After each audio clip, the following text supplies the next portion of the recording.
YSR Congress party అధినేత జగన్మోహన్ రెడ్డి తనకు ప్రతిపక్ష హోదా ఇవ్వాలని, తనను ప్రతిపక్ష నాయకుడిగా గుర్తించాలి అని చెప్పి ఏపీ హైకోర్టుకు వెళ్ళిన విషయం అందరికీ తెలిసిందే. అయితే ఈ కేసు వాయిదా పడుతూ ఈరోజు విచారణకు వచ్చింది.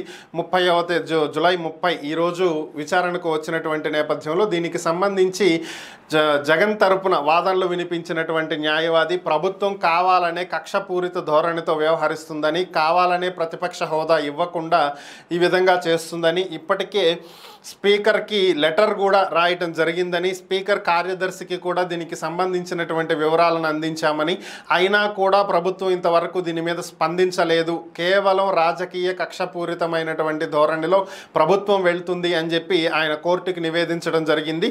ప్రభుత్వం తరపున వాదనలు వినిపించినటువంటి న్యాయవాదులు లేదని, కేవలం నిబంధనల ప్రకారమే వెళ్తున్నామని చెప్పి తెలియజేశారు. అయితే ఏపీ హైకోర్టు జగన్మోహన్ రెడ్డికి ప్రతిపక్ష నేతగా రిప్రజెంటేషన్ స్పీకర్ ఇచ్చారా లేదా అని చెప్పి అడిగినటువంటి నేపథ్యంలో జూన్ 24వ తేదీనే ఈ రిప్రజెంటేషన్ ఇవ్వటం జరిగింది అని చెప్పి ఆయన తరపున న్యాయవాదులు కోర్టుకి తెలియజేశారు.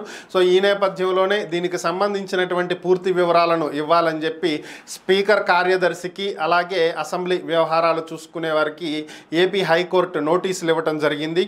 జగన్మోహన్ రెడ్డికి ప్రతిపక్ష హోదా ఇచ్చేటువంటి అంశంలో అసెంబ్లీ నిర్ణయం ఏంటి, స్పీకర్ నిర్ణయం ఏంటి, వీటికి సంబంధించినటువంటి నిబంధనలు ఏంటి, డీటెయిల్స్ అన్నీ కూడా కోర్టుకు సబ్మిట్ చేయాల్సిందిగా వారు కోరటం జరిగింది. తర్వాత ఈ కేసుని 2 వారాలు వాయిదా వేయటం జరిగింది.